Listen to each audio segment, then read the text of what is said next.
Rulers are not terror to good conduct, but to bad. Pag ikaw pala leader, dapat terorista ka sa mga luko-luko, sa mga rapist, sa mga addict, sa mga magnanakaw, sa mga killer, sa mga kidnapper. Dapat ikaw pala terorista. Dapat takot sila sa'yo. Yan pala ang trabaho ng leader para hindi sila magwalwal sa karsada at kumalat ng kumalat, dapat may kinatatakutang leader. Ngayon, may kinatatakutan pa ba?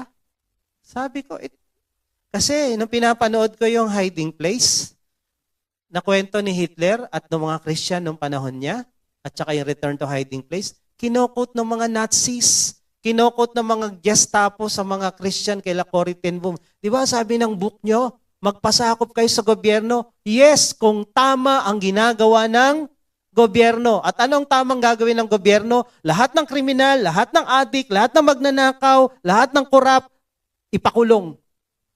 Matakot dapat sila. Iyon ang trabaho ng leader.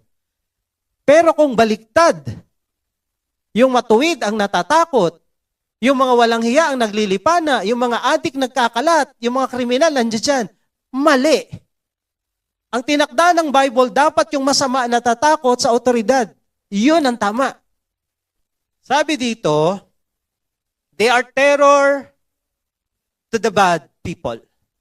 Pag ang leadership hindi terror sa bad at terror sa good, mali ang governance. Mali ang leadership sa bahay, mali ang leadership sa church, mali ang leadership sa gobyerno.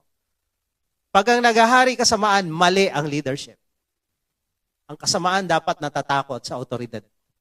And then, sabi dito, would you have no fear of the one who is in authority? Dapat matakot ka sa otoridad. Para hindi ka gumawa ng masama, dapat may takot ka. Kaya nga, nung time na siga-siga at nagmumura yung presidente, nag-evacuate talaga yung mga kriminal. Nagpahinga sila ng ilang taon. Nag-hibernate. At least ngayon, nakabalik naman lahat. Then, do what is good.